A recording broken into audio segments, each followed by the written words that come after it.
আমার স্বামী আমাকে মানা করছে, যাবেন না। সেই বোন ধানের শীষে ভোট দিয়েছেন। আমার মা তো মারা গেছে, আমার বাপও থাকতো নাই,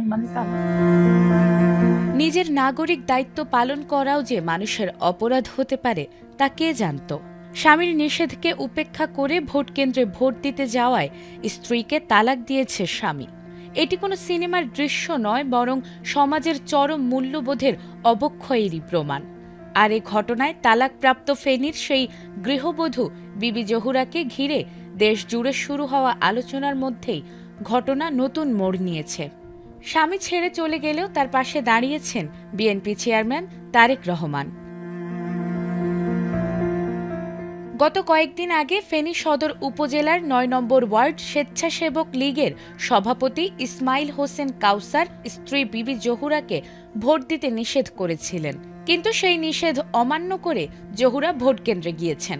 পরে এ ঘটনায় ক্ষুব্ধ হয়ে কাউসার তাকে তালাক দিয়েছেন বলে অভিযোগ ওঠে। খবরটি ছড়িয়ে পড়লে স্থানীয়দের মধ্যে তীব্র প্রতিক্রিয়া সৃষ্টি হয়েছিল। এলাকাবাসী কাউসারকে মারধর করে আটকও করেছিল। আর এ ঘটনায় তার মা ছেলের শাস্তির দাবি করে জানিয়েছেন, জহুরাকে স্ত্রীর মর্যাদা ফিরিয়ে না দিলে কাউসার ঘরে ফিরতে পারবে না।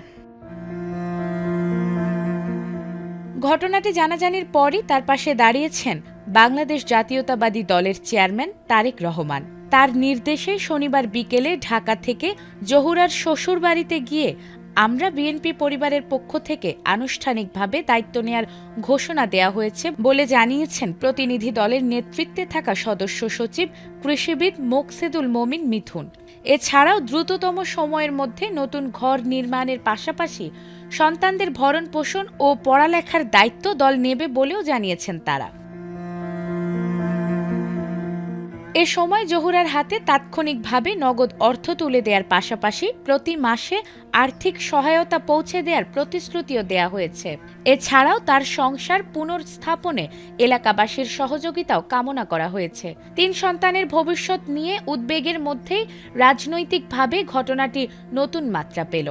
ভোটাধিকার প্রয়োগকে কেন্দ্র করে এক নারীর সংসার ভাঙনের ঘটনা এখন রাজনৈতিক অঙ্গনে আলোচনার কেন্দ্রে। স্থানীয় পর্যায়ের একটি পারিবারিক বিরোধ কিভাবে জাতীয় রাজনীতির ইস্যুতে রূপ নেয়, ফেনীর এই ঘটনাই তার সাম্প্রতিক উদাহরণ। নাজমুন নাহার জান্নাত, এটিএন বাংলা।